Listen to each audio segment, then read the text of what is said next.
दोस्तों, आपके मन में ये सवाल तो जरूर आता होगा कि वैकुंठ इस ब्रह्मांड में आखिर किस स्थान पर मौजूद है। साथ ही ब्रह्मा जी का सत्यलोक, इंद्रदेव का इंद्रलोक किन स्थानों पर मौजूद है। अगर आपके मन में भी ये सवाल आते हैं तो इस वीडियो को अंत तक ध्यान से जरूर देखें। आज के वीडियो में हम आपको हिंदू धर्म के प्राचीन ग्रंथों के प्रमाणों के अनुसार उन सभी लोकों की लोकेशन बताने जा रहे हैं। तो आइए जानते हैं। प्राचीन ग्रंथों के अनुसार ब्रह्मांड की उत्पत्ति ब्रह्मदेव के जन्म के साथ होती है, और जब ब्रह्मदेव की आयु की समाप्ति होती है तो इस ब्रह्मांड का विनाश होता है और हर तरफ केवल अंधकार ही बच जाता है। लेकिन इतने बड़े इस ब्रह्मांड में ब्रह्मदेव आखिर किस स्थान पर है? भगवान विष्णु जी का वैकुंठ किस स्थान पर मौजूद है? दोस्तों, ब्रह्मदेव जिस स्थान पर रहते हैं उसे सत्यलोक कहते हैं, और भगवान विष्णु जिस स्थान पर रहते हैं उसे वैकुंठ कहा जाता है। विष्णु पुराण में इन स्थानों का वर्णन मिलता है। विष्णु पुराण के अनुसार वैकुंठ एक ऐसी जगह है जहाँ पर लाखों सूर्य आकाश में तेजमान है और वहाँ पर कई सारे ग्रह भी मौजूद है। भागवत पुराण के अनुसार वैकुंठ का स्थान ध्रुव तारे की ओर है। ध्रुव तारे को वैज्ञानिक भाषा में पोल स्टार कहा जाता है, यानी कि अगर यूनिवर्स में हम इसे खोजे तो यह स्थान है उर्सा माइनर कॉन्स्टेलेशन, जिसे नक्षत्र कहा जाता है। इस कॉन्स्टेलेशन में सूर्य से भी लाखों गुना तेजवान सितारे मौजूद है। ये कॉन्स्टेलेशन उत्तर की ओर स्थित है। ध्रुव तारे की पृथ्वी से दूरी है 433 प्रकाश वर्ष। अगर हम इसे किलोमीटर के हिसाब से देखें तो यह होता है 4 पद्म, 10 नील, 40 खरब किलोमीटर, यानी कि 4 क्वाड्रिलियन, 104 ट्रिलियन।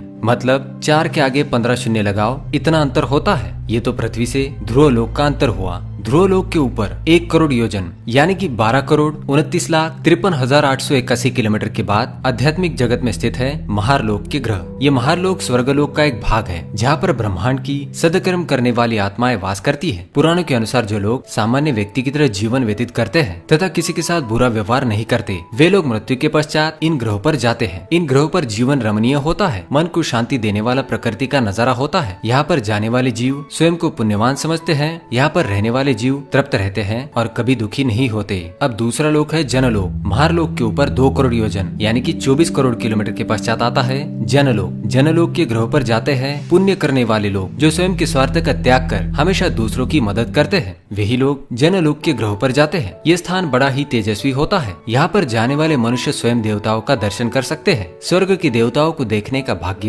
इन ग्रहों पर जाने वाले लोगों को मिलता है। इसके बाद आता है तपोलोक। जनलोक के बाद 8 करोड़ योजन यानी कि 98 करोड़ किलोमीटर के बाद स्थित है तपोलोक। इस स्थान पर जाने के लिए बहुत ही कठिन परीक्षा देनी पड़ती है। यहाँ पर केवल साधु, ऋषि मुनि और सन्यासी ही जा सकते हैं, जो जीवन के सभी सुखों का त्याग कर केवल ईश्वर की आराधना और सत्कर्म करते हैं। वही लोग इस स्थान पर जाने के योग्य होते हैं। यह स्थान स्वर्गलोक का सर्वोच्च स्थान माना जाता है। यहाँ पर जाने वाले लोग स्वयं स्वर्ग के देवताओं से मिल सकते हैं। यहाँ पर ब्रह्मांड की अनेक ऊर्जाओं को नियंत्रित करने वाले देवी देवता रहते हैं, जैसे कि वरुण देव, अग्निदेव इत्यादि। तपोलोक के पश्चात आता है सत्यलोक। तपोलोक के ऊपर 12 करोड़ योजन यानी कि 1 अरब 47 करोड़ 54,46,579 किलोमीटर के अंतर पर स्थित है सत्यलोक, जहाँ पर स्वयं ब्रह्मा जी विराजमान है। यहाँ पर जाना किसी भी मनुष्य के लिए संभव नहीं है। केवल महान आत्माएं ही इस स्थान पर जा सकती है, जिन्होंने जन्म जन्मांतरों में अनेक पुण्य किए हो। महारलोक, जनलोक और तपोलोक में रहकर भी जो लोग अंतिम सत्य ईश्वर को पाने की चाह रखते हैं, केवल उन्हें ही सत्यलोक में जाने का सौभाग्य प्राप्त होता है। और फिर सत्यलोक के ऊपर